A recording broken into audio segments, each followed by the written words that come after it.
शुरू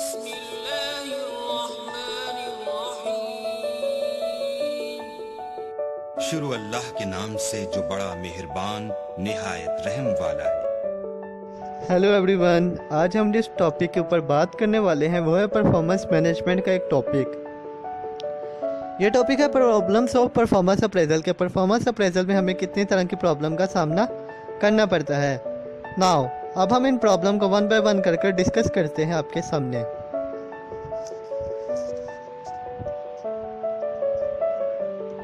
Problems which we face in performance appraisal ratings specifically, so we'll take up each one of them in detail now. Let's begin with the first one, and that's called leniency or severity effect. So as we all understand, what is a leniency? It is a situation where some manager are too lenient and will end up appraising all the employees above average.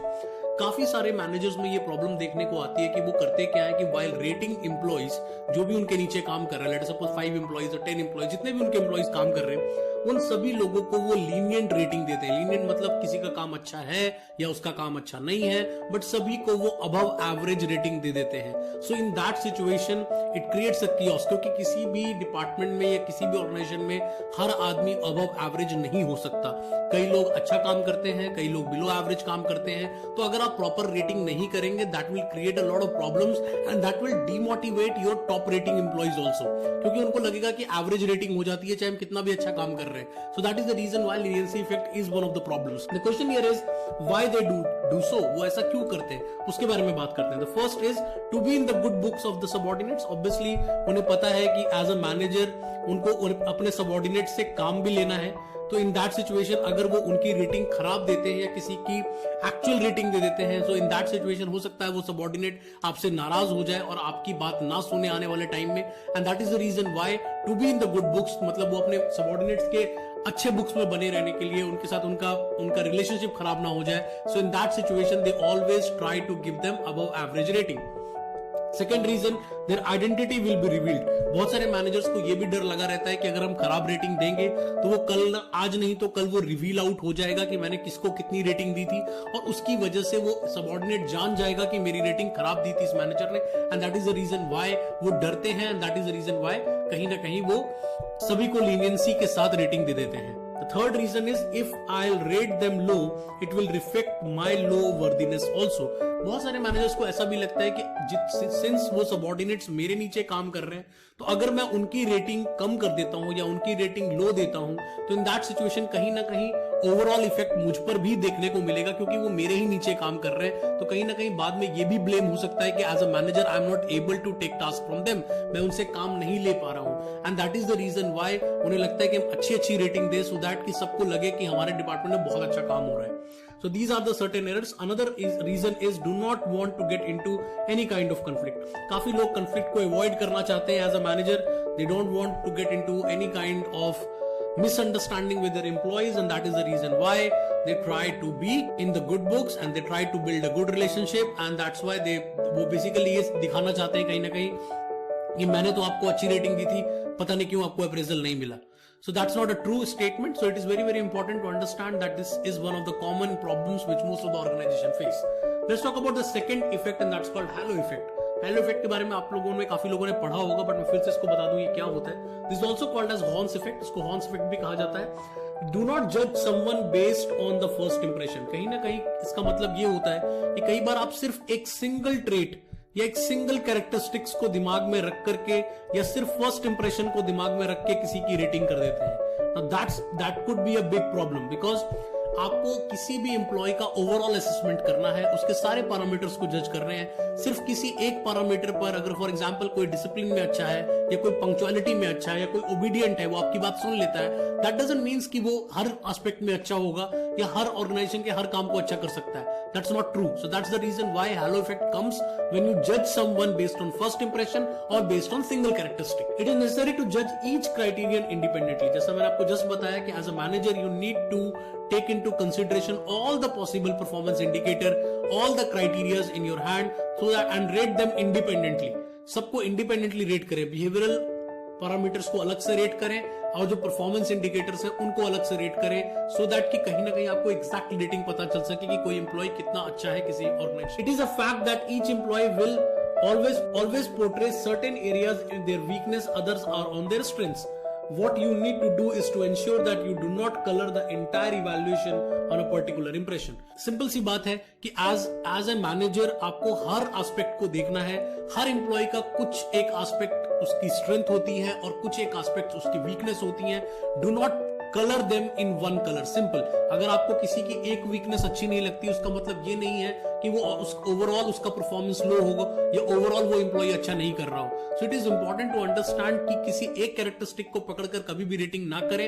It is always better to look at a cumulative score and that too on the independent parameter. सभी independent parameters को ध्यान से देखें. तो this is called halo effect. Third kind of effect is called raters effect. तो raters effect क्या होता है? This include biasness and favouritism. काफी कॉमन है ऑर्गेनाइजेशन में. बहुत सारे मैनेजर किसी न किसी एम्प्लॉय को फेवर करते हैं, किसी न किसी एम्प्लॉय को पसंद करते हैं, and because of that creates a lot of biasness and favouritism in the whole process.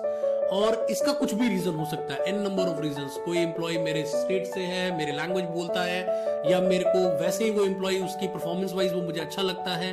So it could be anything which could be as one of the reasons for that favouritism.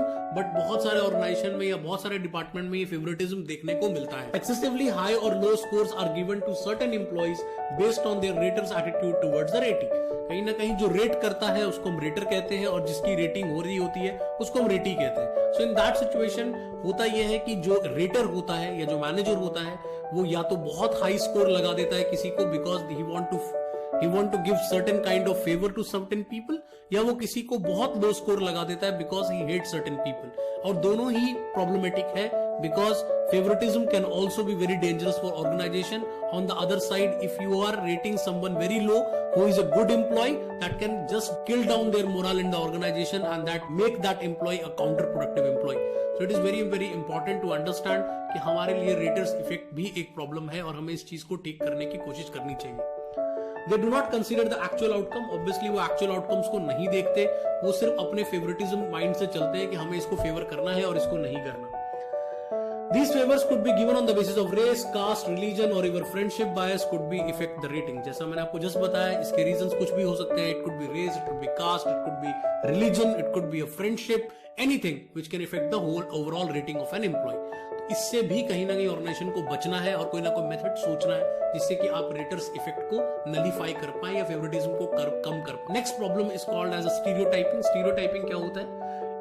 In this error, a manager tends to make judgment by their own predetermined mindset towards a particular employee, race, gender, politics, affiliation, religious background, culture or any other characteristics. कई बार क्या होता है कि manager अपने experience के हिसाब से या ऑलरेडी अपने माइंड में प्रीडिटरमाइंड माइंडसेट बना चुका है किसी भी पर्टिकुलर एम्प्लॉय को के बारे में because of his race, because of its gender, because of political affiliations. जैसे फॉर एग्जांपल बहुत सारे ऑर्गेनाइजेशन में मैंने कई बार मेल एम्प्लॉयज को बोलते हुए देखा है या मेल मैनेजर्स को देखा हुआ है, फीमेल हमें इंस्ट्रक्शंस देगी, तो कहीं ना कहीं they have already made their mind that being from the other gender or being from the female gender, they cannot be a leader or they cannot be a boss of a male employee.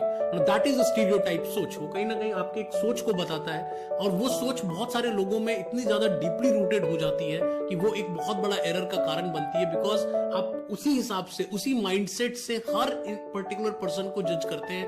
अगर आपके साथ कुछ बुरा incident हुआ किसी एक particular community के कारण आपको अगर कोई नुकसान देखना भी पड़ा या कोई ऐसा बैड एक्सपीरियंस आपको देखना पड़ा है, यू शुड नॉट जज each and every person from the same perspective. Her individual अलग है और हर कम्युनिटी में हर जगह पर कुछ लोग अच्छे होते हैं, कुछ लोग बुरे होते हैं. तो वो अगर आप स्टीरियोटाइप हो जाएंगे तो इन that situation it will create a lot of problem. This means that you will only be able to provide judgment based on what you label the group similar to one the particular employee belongs to. तो कहीं ना कहीं आप करते क्या है, एक particular group को पहले लेबल कर देते हैं based on their gender, based on their religion, based on their race और कोई भी ऐसा कैरेक्टरिस्टिक्स जो आपके पहले से माइंड में चल रहा है और आप उसी लेबल के हिसाब से उनको रेटिंग्स देते हैं, which is a very very poor thing to do. ये कभी भी हमें नहीं करना चाहिए. Every individual is different individual. You should rate them on their performance indicator rather than their on race, religion, caste. ये सारी चीजें होती हैं, मैटर नहीं करती, परफॉर्मेंस मैटर करता है. So when you need to know is the stereotyping can also be positive or negative, thus has significantly influence the judgment respectively. कई सिचुएशंस में ये पॉजिटिव भी हो सकता है। पॉजिटिव इसलिए हो सकता है बिकॉज कुछ लोगों के फेवर में ये चला जाएगा। ऑब्वियसली अगर आपने एक दिमाग में आपने पहले से माइंडसेट बना के चला है, for example I believe that this particular religion people are not good and this particular religion people are good, तो हो सकता है कि जो लोग को आप गुड मान रहे हैं वो उतना अच्छा परफॉर्म भी नहीं कर रहे हैं, लेकिन फिर भी आप उनको अच्छी रेटिंग दे रहे हैं बिकॉज आपने पहले से ही माइंडसेट बना के रखा है कि इस पर्टिकुलर स्टेट के लोग, इस पर्टिकुलर रिलीजन के लोग, इस पर्टिकुलर जेंडर के लोग अच्छे होते हैं, और that is the reason why you are rating them really high. In a very simple और nutshell, employee must be assessed based on organisation standards and the performance indicator. अगर सिंपल सी बात करें, ये सब कुछ गलत है। Stereotype method of doing rating is really poor. It is always good that you should rate employee based on their performance indicator and based on their organisation standard. जो भी ऑर्गेनाइजेशन के स्टैंडर्ड्स हैं उसके हिसाब से उनको रेट करें, rather than on their caste, religion, race. इन चीजों का कोई मतलब नहीं है किसी ऑर्गेनाइजेशन के लिए। Next rating is called as spill over effect. What is spillover effect? Some manager has the tendency that they check the prior rating or the rating of the previous years before allotting the new ratings. काफी सारे manager क्या करते हैं कि हर employ का ना पुराना rating निकलवा लेते हैं। वो देखते हैं कि पिछले साल या उसके पिछले साल या पिछले 3 साल की उनकी रेटिंग्स क्या रही हैं, और उससे एक जजमेंट पहले से ही क्रिएट हो जाता है कि अगर उनकी पहले की रेटिंग अच्छी है तो इस साल भी उनको अच्छी रेटिंग दे दो, अगर उनकी पहले की रेटिंग अच्छी नहीं है तो इस साल भी उनको पुअर रेटिंग दे दो।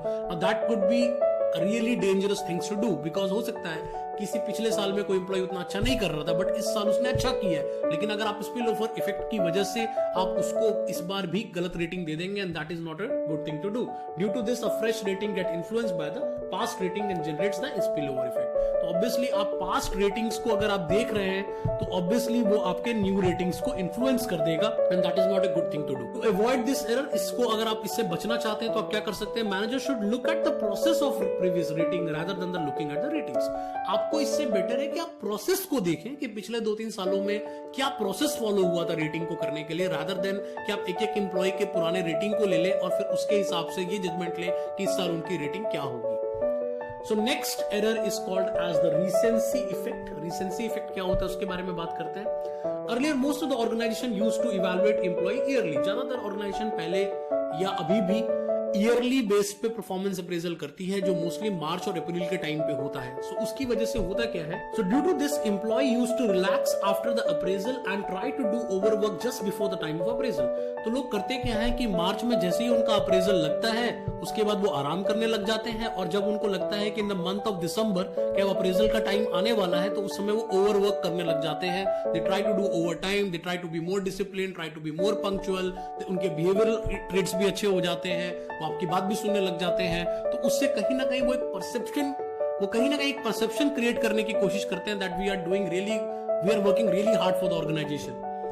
And this creates the recency effect for the manager, who creates a perception either good or bad for any employee based on his performance before the appraisal. तो ज्यादातर मैनेजर्स क्या करते हैं, वो सिर्फ इन 3 महीनों को कंसिडर करते हैं, जनवरी, फरवरी, मार्च, और उन्हें लगता है कि अगर उन्होंने 3 महीनों में किसी ने अच्छा काम किया है तो हम उसकी अच्छी रेटिंग लगा देते हैं, और इसकी वजह से रिसेंसी इफेक्ट जनरेट होता है।